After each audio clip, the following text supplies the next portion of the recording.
Ciao ciao les petits loups, bienvenue, welcome à la plaine des sports avec Taskiller85 sur YouTube aujourd'hui pour vous parler du Awesome Yubi. Awesome Yubi, c'est le Yubi impressionnant, étonnant, awesome, hallucinant. On peut le traduire comme on veut, mais c'est vrai qu'il est impressionnant ce petit engin. Donc 4 moteurs brushless. Je vous mettrai toutes les spécificités bien sûr dans la vidéo. Je ne vais pas m'amuser là à tout vous décrire point par point parce que sinon on n'a pas fini, et je pense que je ferai une vidéo dédicacée pour justement les petites modifs, les petits réglages, autant le fait de le binder sur une radio. Donc là vous avez vu, j'ai pris la IRX i6, la E-Range X, avec une petite modif perso. Là j'ai rajouté une antenne pour avoir un peu plus de portée. Et donc tout ça je vous l'expliquerai, je vous mettrai aussi à la fin de la vidéo les réglages Betaflight sous forme de screenshot, tous les réglages que j'ai utilisés moi sur cet engin là. Après chacun a ses petites particularités et ses petites préférences, donc on va tester. Alors première chose à savoir, quand on va tester un engin racer de ce type là, il y a la pêche, il y a de la puissance, il peut fonctionner en 2, 3 et 4S, donc aujourd'hui on va le faire voler en 3S pour voir ce que ça donne. Mais surtout, la première chose à savoir, c'est que il ne faut pas commencer par du FPV. Une fois que vous l'avez réglé sur Betaflight, une fois que vous avez fait vos petites préférences, ne commencez pas tout de suite avec le masque et à partir en FPV, ça ne se fait pas. Il faut toujours tester un engin, comme on dit, à vue, avant de se lancer dans le FPV. Il faut apprendre ses réactions, la façon de le piloter, parce que chacun des petits engins a sa façon de se piloter, bien sûr, et ses réactions qui sont des fois surprenantes. Donc voilà, on va le tester en mode normal, en mode angle, en mode horizon, et peut-être un peu en mode accro, même si le vol à vue c'est pas génial pour le mode accro. Donc j'installe le petit boursi, comme vous le voyez, j'ai mis mon petit écran ici. Oh, on a un peu de résonance, là on va être bien. J'ai mis le petit écran parce que je suis tout seul, donc je vais pas pouvoir faire de vol en FPV. Par contre je vais quand même enregistrer un petit peu d'images pour voir ce que donne la caméra 600 TVL qui est installée là-dessus. On voit qu'on a une inclinaison d'environ 15 degrés. Donc c'est suffisant largement pour cet appareil. Et écoutez, je vais installer la batterie et puis on va voir tout de suite ce que ça donne. Alors j'ai deux types de batteries. Donc j'ai pris les petites JJ-Pro en 850 mAh ici, qui doivent nous donner environ 5-6 minutes de vol. J'ai réglé ma carte bien sûr pour qu'il bip.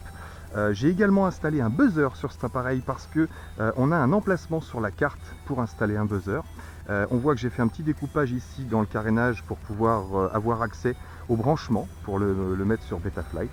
Et on a une XT30 ici en branchement, donc il faudra le petit adaptateur bien sûr qui va bien. Le même que pour le Bugs, tout à fait, vous avez compris. Donc voilà, on va commencer avec les petites JJ-Pro tranquillement. Et puis j'ai pris également une 1000 mAh en 65C, puisque là la JJ-Pro sort en 30C simplement. Donc là on devrait avoir un peu plus de pêche avec la 65C en 1000 mAh, toujours en 3S, en 11 volts 1. Allez, c'est parti, j'installe tout ça et on voit ce que ça donne. Donc on a vu ici que j'ai mis la petite sangle, une petite sangle qui était fournie avec, vous en avez deux, bien sûr. J'ai mis également un petit scratch sous la batterie et sous l'engin pour pouvoir la placer et avoir un renfort supplémentaire, fixation en plus. Je vais bien tirer la sangle ici, tac, la scratcher d'un côté d'abord pour ensuite la scratcher de l'autre. Voilà, et on a quelque chose de bien solide, de bien résistant. Je ne sais pas si je suis centré, parce que là j'ai ma rallonge à mettre. Les câbles de ces batteries là sont un petit peu courts. J'ai une grosse rallonge, mais bon, ça fonctionne, il n'y a pas de souci. Tac. Ah oui, alors attendez, j'avais vu ça, je peux le mettre dans l'autre sens. De façon à ce que les fils, tac, parce que là je suis obligé de mettre une grande rallonge pour pouvoir installer ces batteries là, tac, donc je la centre à peu près, ici, là, et je vais même passer mon câble, là, sur le côté de la batterie, ici, voilà, et maintenant j'ai plus qu'à fixer tout ça. Alors il emmène, ne vous inquiétez pas, c'est pas le poids de la batterie et du câble qui va l'embêter, tac, et ici. Je vais allumer ma télécommande. J'adore cette télécommande, c'est une des rares qui fait le AFHDS et le AFHDS 2A. Je suis bien sur mon Yubi. On connecte. Pip pip. Tout va bien. Tac. Bip bip bip. Il est prêt à tourner. Tac. Donc c'est parti. Je vous ai expliqué ça, le fait d'avoir les hélices qui tournent dès que vous mettez en route, de façon à être sûr que ça fonctionne et de ne pas vous mettre les doigts dedans. On va allumer le petit récepteur. Bim. Alors, 4, ça a l'air mieux. Voilà, impeccable. Allez, on va voir ce que ça donne. Alors on va toujours se mettre à distance, bien sûr, pour pouvoir lancer l'appareil. Test de réception, tout va bien. Bon, bien sûr, je vous mettrai dans la description tout mon petit matos, hein, le petit récepteur que j'ai utilisé pour mettre dessus, le petit buzzer que j'ai installé dessus, et puis je vous dis bien sûr, on y reviendra pour les détails. Aujourd'hui, on s'intéresse à son vol. Je vous explique quand même, pardon. Sur le Switch 1, j'ai installé donc le coupe-circuit, ici. Sur le 2, j'ai installé mon buzzer, puisque sur mon récepteur, c'est un 8 canaux, un 8 CH mon récepteur, donc j'ai pu mettre 4 commandes supplémentaires. Sur celle-ci, qui est un switch à 3 positions, je vais avoir le mode angle, au milieu le mode horizon, puis le mode accro, que je ne vais pas utiliser de trop, je suis sûr. Et là j'ai la vitesse 1 et vitesse 2. Voilà, pour pouvoir utiliser même en mode normal. Allez, c'est parti, bon vol les petits loups. Je flippe ma race. Allez, on est parti. Donc aujourd'hui on a un peu de vent, hein. On a du vent qui vient de ma gauche, comme ça. Vous voyez, il s'en va un peu, il drift. Mais alors rassurez-vous, il s'en fout complètement du vent. On va se faire un petit test de punch tout de suite pour voir ce que ça vaut. Vous êtes prêts? Regardez bien, hein, ça va aller vite. Hein. Oh putain.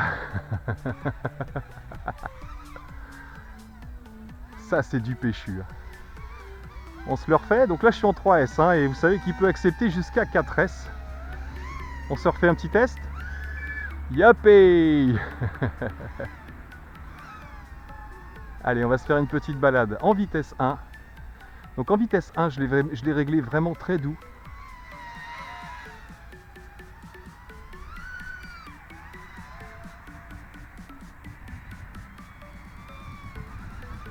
Alors, je vais passer tout de suite en vitesse 2. Ici. Alors, regardez la différence. Je vais le ramener.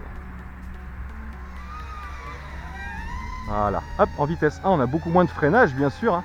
Donc, vous voyez la rotation en vitesse 1. Je suis à fond, là. Tac. Je vais passer en vitesse 2. Bon, pour les orientations, hop, voilà où on en est. Et maintenant, je passe en vitesse 2. Tic. Regardez. Ça change, hein. Yaha. Alors pour les orientations c'est pareil, hein. Même en mode angle, si vous mettez à fond dans les angles, forcément c'est plutôt violent. Ah, voilà le maximum d'angle qu'on peut avoir. Vous voyez la pêche qu'il a. C'est impressionnant. C'est impressionnant pour les virages aussi, pour les freinages. Un petit démarrage en mode angle. Je kiffe. Regardez cette stabilité, cette propreté. Il est parti. Donc le petit bip, c'est normal, hein, c'est parce qu'on atteint le voltage minimum quand on fait des grosses poussées. Mais voyez, dès qu'on se calme après, le bip n'est plus là. Ah là là, c'est génial. Alors on va se passer un petit peu en mode horizon.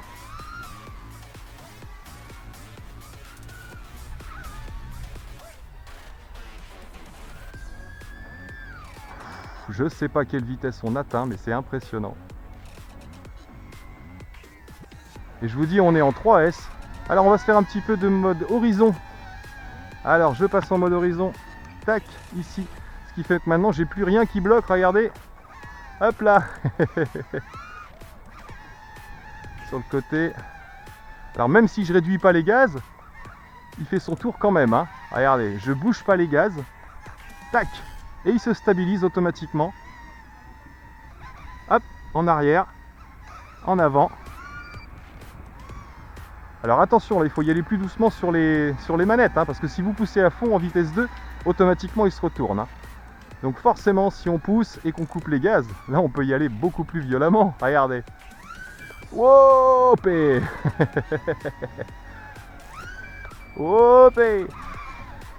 Voilà, et l'avantage du mode horizon, c'est que vous allez pouvoir commencer à faire des petits tricks, des petites figures, sans pour ça avoir...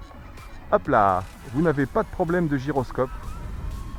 Ça vous restabilise automatiquement. Le mode horizon, c'est vraiment un mode intermédiaire entre le mode angle et le mode accro, qui vous permet tout un tas de petites figures, très près du sol, hein, sans problème. Vous voyez ce que je veux dire? Et dès qu'on perd un petit peu de puissance, il y a juste à repousser dedans. Regardez. La sensibilité.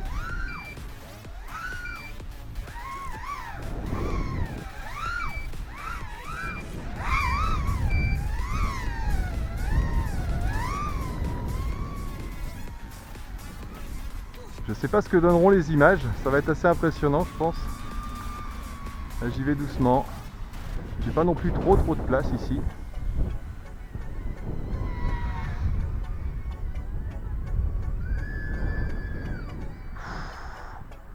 En tout cas bonne portée, pas de soucis. Donc bien sûr, hein, je vais vous mettre tous les réglages que j'ai utilisés. Moi je suis assez content de mes réglages, c'est assez propre. Hop, je vais repasser en mode normal. Ici. Ah, c'est beaucoup plus rassurant et c'est posant. Ça pose un petit peu de, de repasser en angle.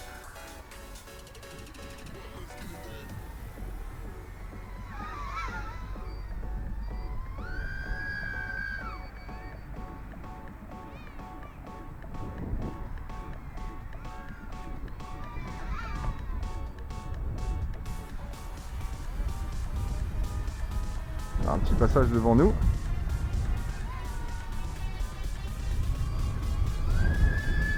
Allez.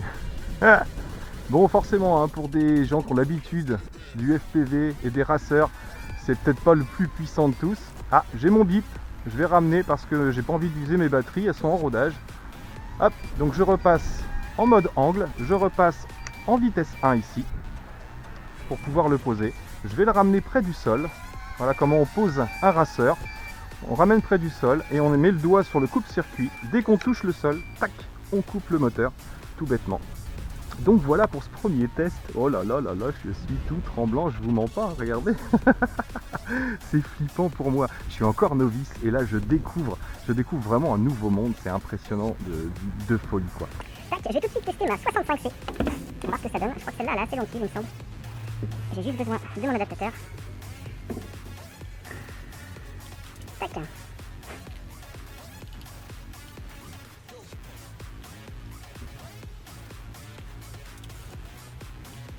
Allez, c'est parti. Ouais, j'ai juste passé long. Allez, on va tenter cette batterie là qui est plus puissante que l'autre. Ça répond tout de suite, hein. Ah ouais.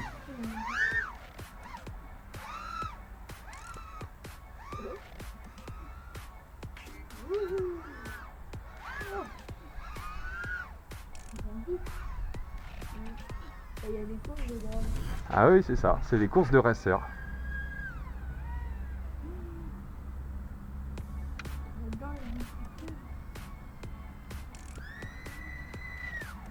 C'est le genre d'appareil qui peut faire des petites figures. Ah ouais. Oh.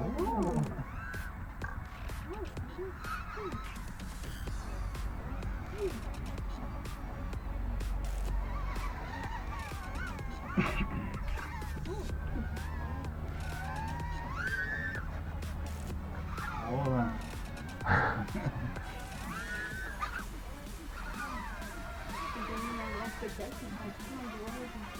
Ah, il y en a qui le font déjà, ouais. Parce que les drones peuvent être pilotés par ordinateur.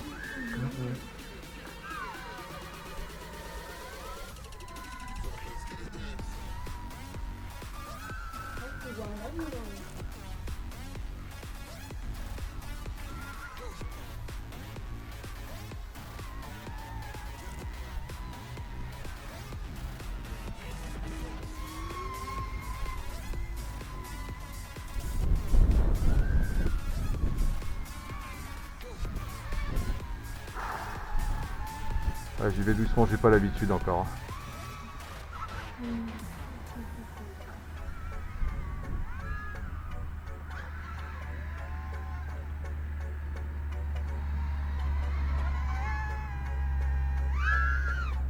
Ah ouais.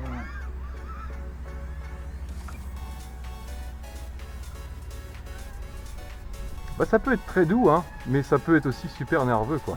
Là, pour la petite balade en FPV, vous voyez, on peut se faire des petits trucs vraiment très propres. Petite promenade tranquille. L'avantage de cela, c'est que c'est très très précis.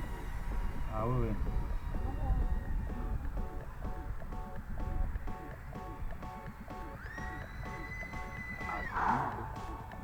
Ah, puis ça a pas l'air, mais c'est usant hein, pour les nerfs. Hein. Ah ouais. Ah oui, il faut bien contrôler. Ouais. Ah. Ah ouais. Ah ouais.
ça qui est pas évident.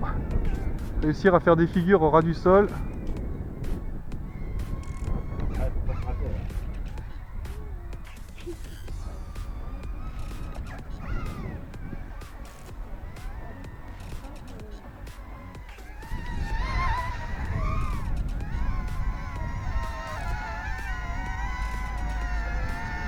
Et où la caméra là? Ah, le train. Ah, je le rattrape quand je veux. Je crois qu'il monte à 120-130 km/h. Ah ouais? Celui-là, ouais. Hop. Alors la caméra, elle est juste devant. Justement, oui. Elle est tiltée à environ à 15% vers le haut. C'est pour ça que quand je suis à plat, on voit un petit peu, Oui, on voit un petit peu ce qui est au-dessus. Parce que justement en FPV, il faut être en marche avant comme ça. Vous voyez? Et là, on a, oui, on oui. a ce qui est devant. D'accord, d'accord. Ouais, il faut qu'il soit penché un peu. Automatiquement, ouais, dès qu'on est en marche avant. C'est pour ça qu'un drone racer se contrôle toujours en marche avant. Quand on est en immersion, on fait pas de marche arrière, on fait pas ce genre de choses. Ah ouais. Faut toujours voir ce qui est devant soi.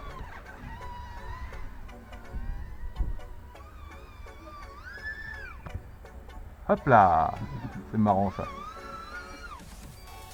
Hop là. Ah, ça y est, j'arrive en fin de batterie. Ah ouais. C'est déjà pas mal quand même, j'ai bien volé. Hopé. Marche arrière.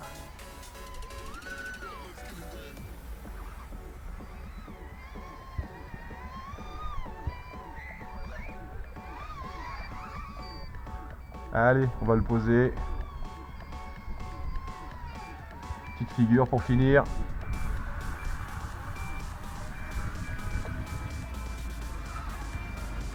Allez. Ah ouais. Vitesse 1, mode 1, pas du sol. Et on coupe. Bon bah les amis, je vais finir là-dessus. Franchement, je suis tout tremblant, c'était génial, j'ai kiffé. La batterie 1300 mAh, 65C, super pêche, super autonomie. Franchement, j'ai dû jouer 8-10 minutes, je sais pas trop. Mais quel bonheur, quel bonheur. Voilà, donc bah, je vous le recommande pour ceux qui veulent se mettre vraiment au petit racer. C'est un truc qui envoie du bois sévère. Mais faites comme moi, prenez de la place, prenez le temps. Et puis apprenez votre engin si vous voulez pas dépenser votre argent pour rien. Voilà, super joujou, je kiffe. Allez, à bientôt dans mes vidéos, portez-vous bien, ciao ciao.